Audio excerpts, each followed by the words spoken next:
Hello, നമ്മളിപ്പോൾ വന്നിരിക്കണതേ മുനിയാട്ടുകുന്ന് എന്ന് പറഞ്ഞ സ്ഥലത്തുണ്ട്. അത് മുനിയാട്ടുകുന്ന് എന്ന് പറഞ്ഞാൽ മുനിയറകളൊക്കെ ഉള്ള ഒരു സ്ഥലമാണ്. നമ്മുടെ നാട്ടിൽ തന്നെയാണ് ഈ സ്ഥലം. അതായത് ഞാനിപ്പോൾ അന്ന് പറഞ്ഞില്ലേ, പരന്തരപ്പള്ളിയിൽ പോയിട്ട് അന്ന് ഒരു കുളിയും കാര്യങ്ങളൊക്കെ കുളിക്കാനൊക്കെ ഉള്ള സ്ഥലത്തിൻ്റെ കാര്യമൊക്കെ പറഞ്ഞില്ല ഞാൻ. അതിൻ്റെ അടുത്ത് തന്നെയാണ്. അവിടെ നിന്ന് നമ്മൾ ഈ മുനിയാട്ടുകുന്ന് മറ്റേ ഗൂഗിളിൽ അടിച്ചു കൊടുത്തു കഴിഞ്ഞാൽ മുനിയാട്ടുകുന്നിലെത്താൻ പറ്റും നമുക്ക്. ഇവിടെ ഒരു പ്രത്യേകത ഉണ്ടില്ല. ഈ മലക്ക് മേലെ കയറുമ്പോൾ കണ്ട ഒരു കുരിശുണ്ട്, അതിൻ്റെ മേലെ ഒരു കുരിശിൻ്റെ തന്നെ ചെറിയൊരു ഇതുണ്ട്. ഇതിന് മുനിയാട്ടുകുന്ന് എന്ന് പറഞ്ഞത് മുനിയറാട്ടോ. അത് മുനിയറ ഇത് 6-7 ഉണ്ടായിന്ന് പറയുന്നുണ്ട്. ഇതിപ്പോൾ ഒരെണ്ണമുള്ളൂ നല്ല വൃത്തിയായിട്ടുള്ളത്. അതിൻ്റെ അപ്പുറം ചെറുതുണ്ട്, പൊട്ടിപ്പോയതൊക്കെ ഉണ്ട്. ഞാൻ കാണിച്ചു തരാം അത് കേട്ടോ.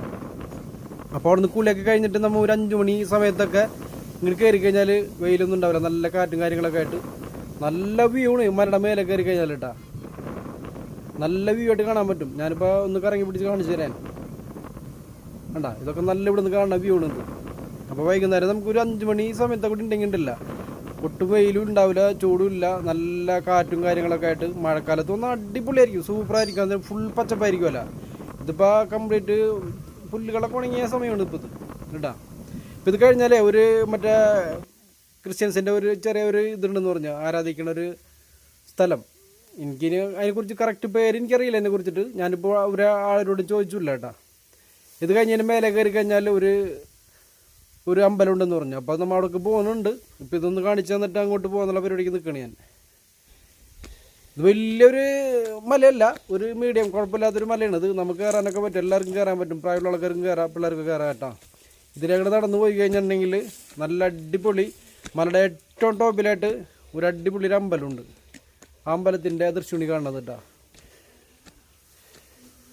ഇതാണ് അമ്പലം. അപ്പോൾ ശരിക്കും പറഞ്ഞാൽ പരന്തരപ്പള്ളി ചിമ്മിനി ഡാമുകൾക്ക് രാവിലെ തന്നെ വന്നു കഴിഞ്ഞാൽ 2-3 സ്ഥലങ്ങൾ നമുക്ക് എക്സ്പ്ലോർ ചെയ്യാൻ പറ്റും. അതായത് ഡാം കാണാം, ഡാം കണ്ടു കഴിഞ്ഞിട്ട് വന്ന് ഒരു കുളിയൊക്കെ പാസ്സാക്കുക, കുളി കഴിഞ്ഞിട്ട് വൈകുന്നേരം ആകുമ്പോൾ ഇങ്ങോട്ട് വരാം. അപ്പോൾ ഒരു ദിവസം നമുക്ക് അടിപൊളിയായിട്ട് അടിച്ച് പൊളിക്കാൻ പറ്റിയ ഒരു സ്ഥലമാണത് പരന്തരപ്പള്ളി എന്ന് പറഞ്ഞതിൽ. ചിമ്മിനി ഡാമിലേക്ക് വരണം നമ്മൾ കണക്കാക്കിയിട്ട്. അവിടെ വന്നു കഴിഞ്ഞാൽ കണ്ട ഒരു ചെറിയൊരു ഇത് പ്രതിഷ്ഠയ്ക്ക് ഉണ്ട് ഇതിൻ്റെ ഉള്ളിൽ. ഇത് കറക്റ്റായിട്ടാണ് ഞാൻ കയറി കാണിക്കണില്ല, ഞാൻ സൂം ചെയ്ത് കാണിക്കാനാണത്.